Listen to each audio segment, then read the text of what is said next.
लक्ष्मीसागर थाना पुलिस अभियोगकारी श्री भवानी शंकर दास का अभियोग भित्तिरे तदंत करने सहित अभियुक्त निर्लिप्त जगदेव महापात्र को गिरफ्त कर कोर्ट चालान करिसेंती। सूचनायोग्य जे श्री भवानी शंकर दास पेशारे जड़े व्यवसायी और तांकर बुद्धनगर एकाम्र प्लाजारे अटे हेवेन नाम एक कार ब्लेयर पार्ट्स दुकान अच्छी।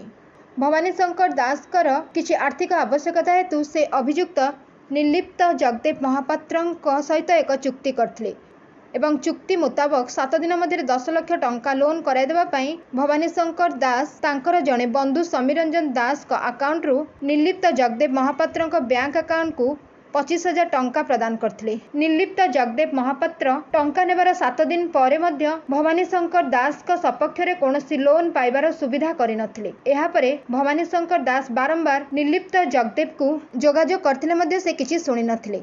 परवर्ती समय भवानी शंकर दास सिक्यूरीटी बाबड़ को अभियुक्ति देइथिबा एक दस्तखत विहीन खाली चेक को से अपव्यवहार करथिबा जने अज्ञान व्यक्ति जानिबा को पाइथिले। एहा परे भवानी शंकर दास ठकामीर शिकार होइतिबा जानिबा परे एने लक्ष्मीसागर थाना रे लिखित अभियोग करथिले।